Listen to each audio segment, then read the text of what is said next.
Assalamualaikum warahmatullahi wabarakatuh. Eh, dalam video kali ini kita akan mempresentasikan sistem informasi apotek berbasis web dari kelompok 5 yang mana dengan saya sendiri Hasbi Hamdan, rekan-rekan saya Rahmat Priyadi dan Novan Radiansah. Oke, langsung saja ke belakang,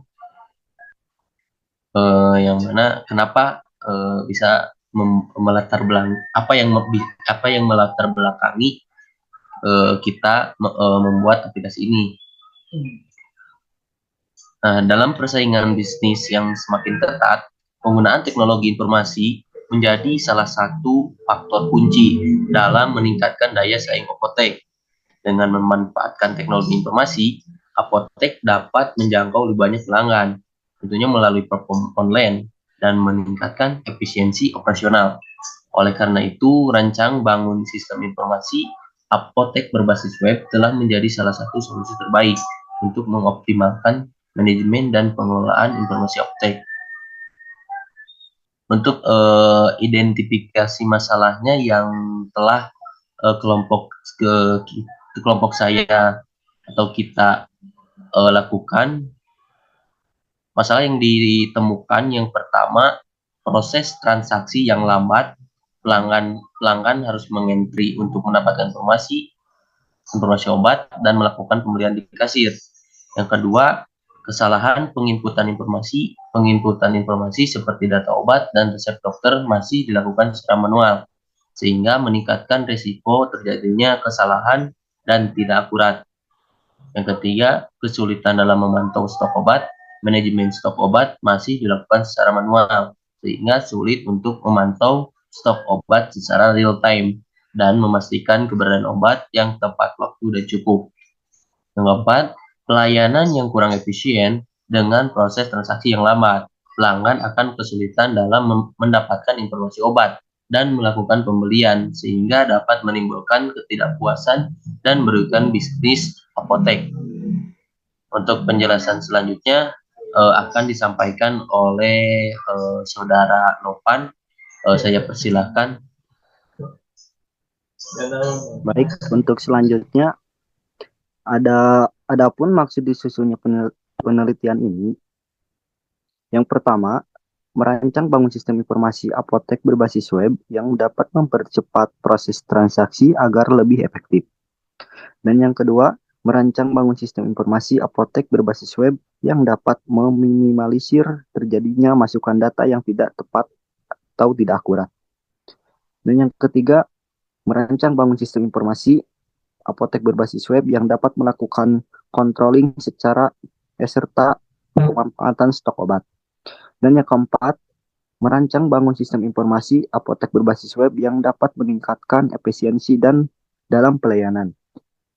Nah, di sini ada tujuan. Tujuan dari disusunnya proposal ini adalah untuk menghasilkan sebuah sistem informasi apotek berbasis web yang dapat memberikan kemudahan baik dari sisi pelanggan maupun dari sisi petugas, yang dapat meningkatkan efektivitas dan efisiensi seperti dalam pencarian informasi obat, transaksi, stok obat, dan sebagainya. Nah, di sini ada kegunaan. Berikut merupakan kegunaan yang dari sistem informasi apotek berbasis web. Di antaranya adalah yang pertama, mempercepat proses transaksi. Dengan menggunakan sistem transaksi dapat dilakukan secara cepat dan efisien. Dan yang kedua, meningkatkan akurasi informasi. Dengan adanya sistem, kesalahan penginputan informasi dapat dikurangi sehingga informasi yang diperoleh lebih akurat dan terpercaya. Dengan sistem informasi yang manajemen secara real time, memperoleh informasi penjualan dan menganalisis kinerja apotek dengan lebih mudah. Kualitas layanan dengan sistem informasi yang lebih efisien dan akurat. Apotek dapat memberikan pelayanan yang lebih baik kepada pelanggan, seperti memberikan informasi obat yang lebih lengkap dan cepat serta menyediakan obat-obatan yang dibutuhkan pelanggan dengan lebih tepat waktu. Untuk selanjutnya akan dijelaskan oleh teman saya. Waktu dan tempat saya persilahkan. Baik, untuk yang selanjutnya adalah analisis spesies, di mana yang pertama ada performance. Sistem ini memberikan kemudahan dalam mengakses dan mengelola, serta pengelolaan akan lebih cepat, sehingga proses operasional yang dilakukan pada apotek ini dapat lebih cepat. Lalu yang kedua ada information, di mana sistem ini dapat menyediakan ketersediaan informasi secara akurat mengenai data obat, data stok obat, maupun data transaksi dari pelanggan.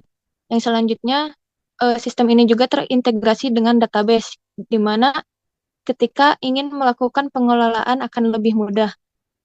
Lalu yang selanjutnya ada ekonomik, di mana dengan penggunaan sistem, pihak apotek dapat mengurangi biaya operasional, seperti biaya pengadaan buku ataupun ATK. Lalu yang keempat ada kontrol, di mana dengan sistem pengawasan dan pengontrolan akan lebih cepat dan lebih efisien. Selain itu juga dapat lebih kondusif. Misalkan ketika staf ingin melakukan pengecekan stok obat, maka sistem akan memberikan data terupdate terhadap stok obat. Jadi pihak apotek tidak akan mengalami kehabisan obat. Yang selanjutnya ada efisiensi, di mana penggunaan sistem informasi pada apotek akan meningkatkan efisiensi dan efektivitas dalam proses pengerjaan dalam pengelolaan data dan ketersediaan data obat, pengelolaan data pembelian obat, pengelolaan data penjualan, serta pengelolaan laporan.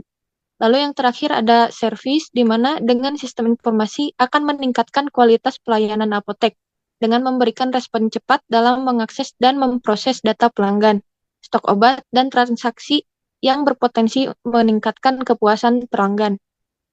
Ini merupakan analisis SWOT, di mana yang pertama ada strength atau kekuatan, di mana sistem terintegrasi dengan internet, sehingga petugas ataupun staf dapat mengaksesnya melalui PC, laptop, ataupun mobile. Yang kedua, kemudahan dalam mengakses. Yang ketiga, ketersediaan informasi. Lalu yang keempat, ada efisiensi biaya operasional. Lalu yang kedua, ada weakness atau kelemahan, di mana sistem ini ketergantungan terhadap koneksi internet. Maka ketika koneksi internet tidak stabil, operasional melalui sistem ini akan sedikit terhambat.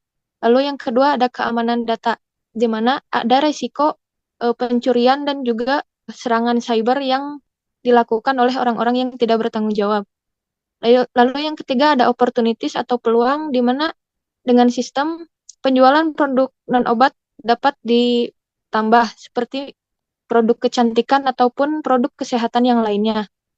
Lalu yang kedua, pihak apotek dapat berkolaborasi dengan produsen obat, karena dengan sistem, apotek dapat memperluas produk penjualan obat, sehingga produsen dapat difasilitasi oleh pihak apotek untuk menjual produk-produk obatnya.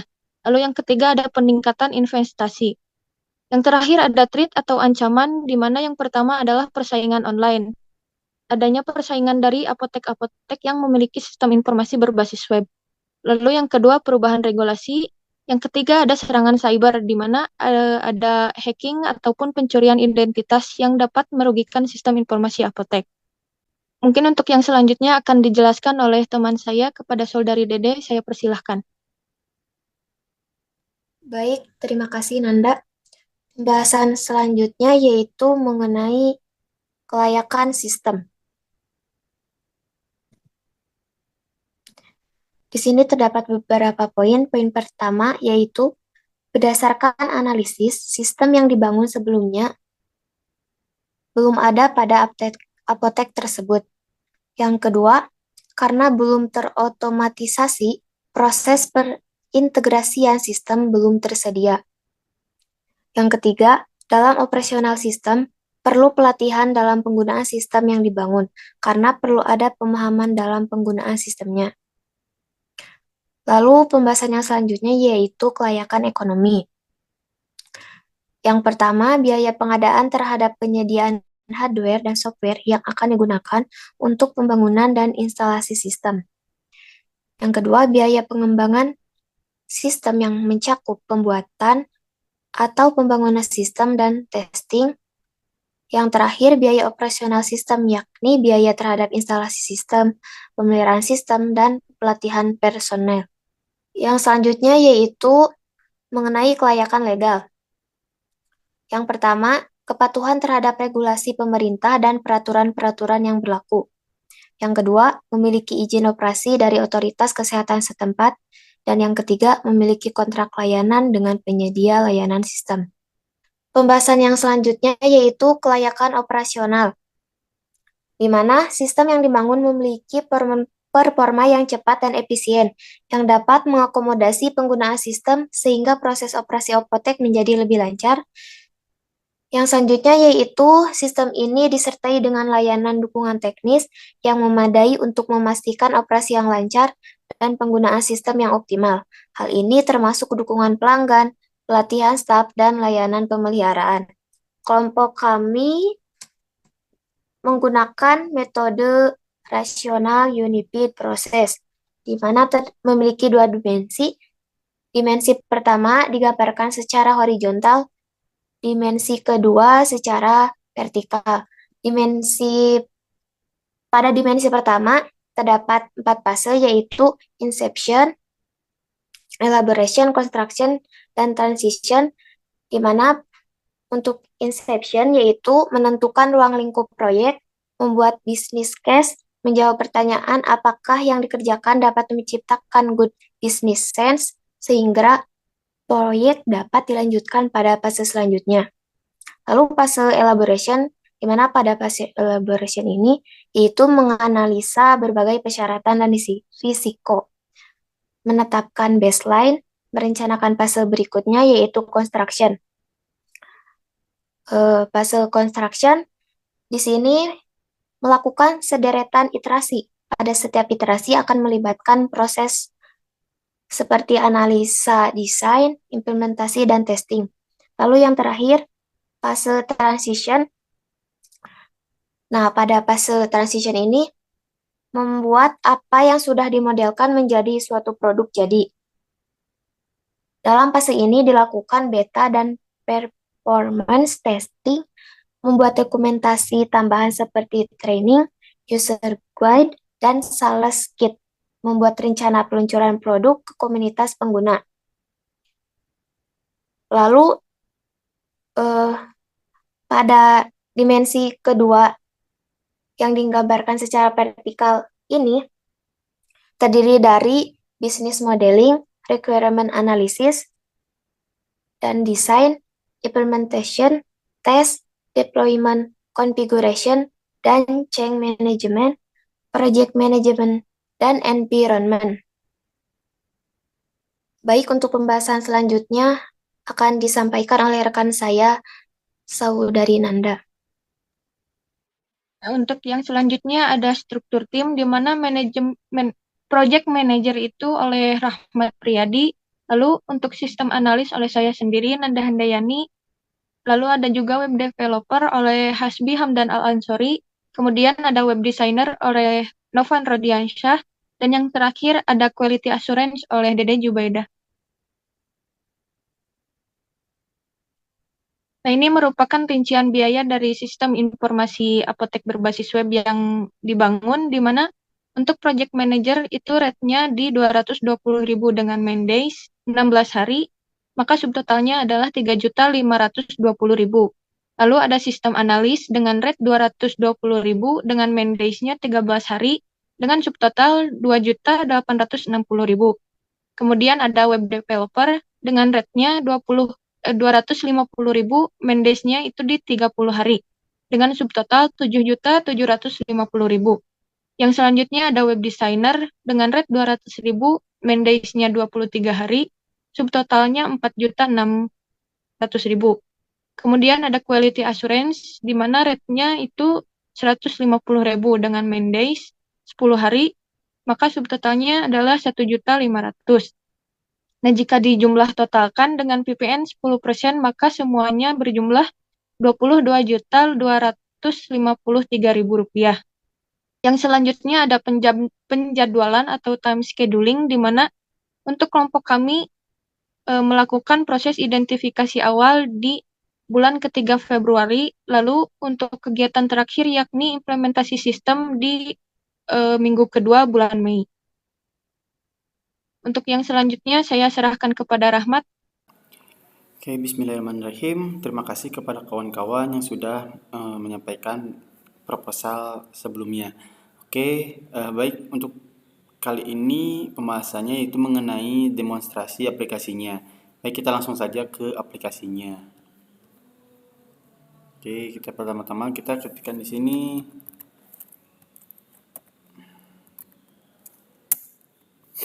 Nah, di sini halaman loginnya seperti ini ya. Nah, di sini juga kita ada dua role, yaitu admin dan kasir. Oke, langsung saja kita ke adminnya, user admin ya. Di sini username-nya admin. Nah, untuk passwordnya itu kita pas 11.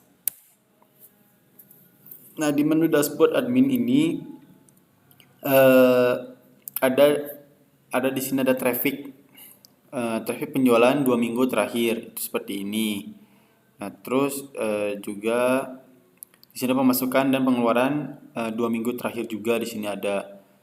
Terus ada produk terlaris itu ada apa aja, terus ada produk kadaluarsa itu apa aja.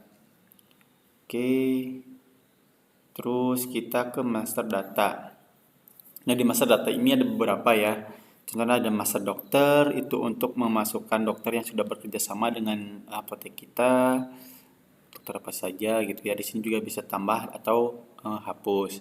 Nah, untuk selanjutnya ada pembeli. Nah, di pembeli ini pembeli yang sudah menjadi member, yang sudah berlangganan di apotek kita gitu ya, atau pembeli yang membawa resep dokter gitu ya. Ini juga bisa kita masukkan ke data pembeli. Terus kita ada juga untuk menu supplier. Nah, menu supplier ini data supplier yang apa ya, yang bekerja sama dengan apotek kita gitu ya. Contohnya kita ada di PT Maju Sejahtera Senantiasa gitu ya, contohnya. Terus PT Air Mancur juga dan sebagainya gitu, yang sudah bekerja sama dengan kita. Juga bisa menambahkan supplier yang ingin bekerja sama dengan apotek kita gitu.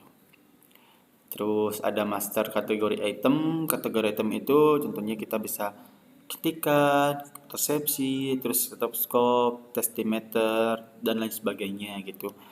Sesuai dengan kategori item yang ingin kita tambahkan. Ini juga ada tambah data dan juga ada hapus data. Oke, terus lanjut ke satuan item. Nah, satuan item ini ada beberapa ya gitu ya, karena kita berbasis apotek. Jadi nama-nama yang sering terdengar di apotek itu seperti tube, ada beberapa box, dus, botol, gram, kapsul, dan lain sebagainya gitu.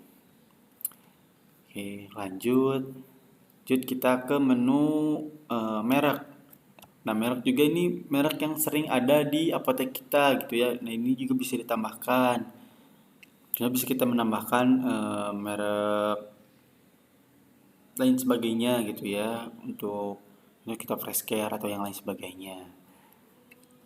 Oke, lanjut kita ada data master obat dan alkes. Data master obat dan alkes. Nah, di sini data obat dan alkes yang ada di apotek kita gitu. Karena di sini ada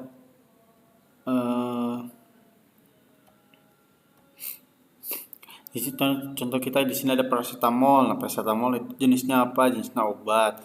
Nah, lokasinya di mana? Nah, lokasinya itu ada di rak B contohnya gitu. Rak B itu tentang obat-obatan yang keras gitu ya. Contohnya, terus ada Bedrexin juga di rak A, Alisalab ada di rak B gitu, kayak gitu contohnya. Oke, lanjut kita ke menu master racikan. Nah, untuk master racikan ini obat yang kita racik sendiri berdasarkan resep dokter gitu. Berdasarkan resep dari dokter. Contohnya kita salep, tapi itu ada salep 24, sekitar 25 gram. Oke, terus harga jualnya berapa, terus aturan pakainya aturan pakainya itu berapa kali dalam sehari, seperti itu gitu. Juga bisa menambahkan racikan-racikan yang lainnya. Nah, untuk masa data segitu. Terus selanjutnya ada masa pembelian. Pembelian juga ada banyak nih di sini. Nah, tracking ini pemasukan pengeluaran 2 minggu terakhir. Oke, itu ada di sini aja pas order. Terus ada pembelian faktur, terus ada penerimaan barang, dan juga ada retur pembelian. Terus ada juga stok, ada stok itu ada stok retur pembelian seperti ini. Terus ada juga stok adjustment. Stok adjustment itu stok yang berkurang ya, stok yang berkurang. Contohnya misalkan tadi ada paracetamol nih, stok awalnya itu ada 200. Nah, pas dihitung lagi kok malah jadi ada 180. Nah, itu masukkan data stok adjustment. Itu bisa stoknya berkurang berapa persen gitu. Nah, kalau untuk stok opname itu stok penambahan. Terus yang tadi ada 180. Nah, kita tambahkan lagi nih. Jadi misalkan ada 500, tambahkan 500 lagi jadi ada 680 gitu. Itu bisa bertambah. Terus lanjut di ada cetak barcode juga. Nah, untuk cetak barcode ini biasanya di item-item yang belum memiliki barcode gitu ya. Kita bisa cetak barcode-nya di sini. Tinggal kita pilih item, terus kita pilih itemnya mau apa. Tentunya ini, klik OK, lalu kita pilih cetak. Itu bisa gitu ya untuk cetak barcode produknya. Agar gampang penyekenan gitu. Terus di sini juga ada kartu stok nih. Kartu stok. Kartu stok itu kayak data stok produk gitu ya. Jadi stok produknya itu apa aja sih, terus stoknya berapa, sisa berapa gitu ya, dan lokasinya di mana gitu. Ada data-data stoknya di sini. Terus lanjut ke menu penjualan. Untuk menu penjualan itu ada diskon produk, jenis pembayaran, ada juga point of sales atau kasir. Ada diskon produk. Nah, di sini bisa membuat diskon produknya gitu. Mau produk apa? Diskonnya mau berapa persen gitu dari harga produk yang asli. Kita contohkan ini untuk harga produknya itu 1.000 gitu ya. Terus di sini jenis pembayaran. Jenis pembayaran itu mau apa aja nih? Ada kredit, ada debit. Kredit itu ada banyak. Terus ada debit juga ada banyak. Gitu. Kredit card juga banyak. Terus ada point of sales kasir itu seperti ini. Itu kita nanti bahasnya di menu kasir gitu ya. Terus ada menu keuangan. Nah, untuk keuangan ini ada kode rekening, ada hutang, dan ada cash in out. Itu kayak cash in out itu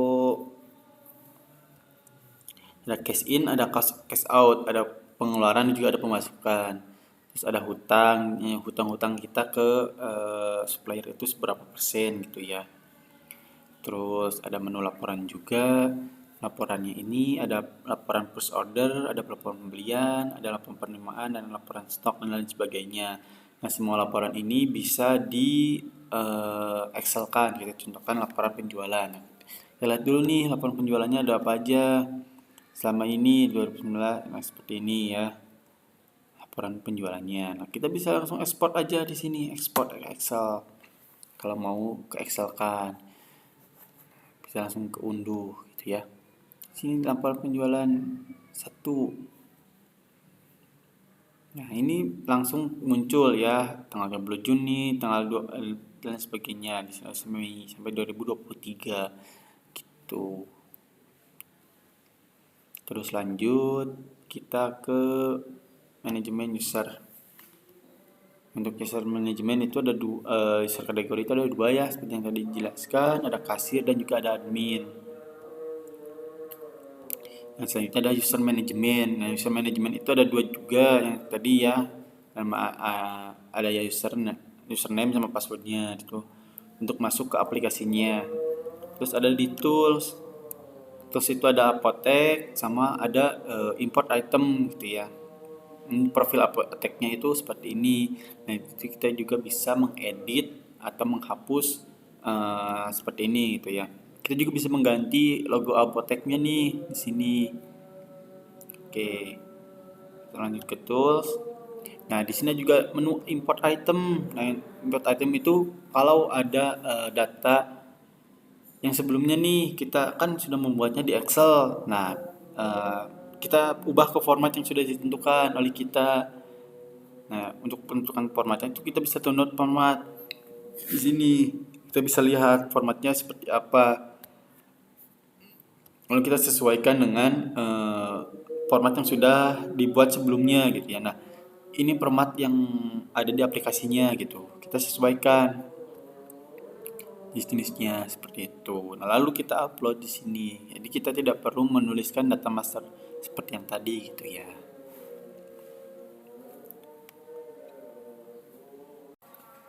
Oke,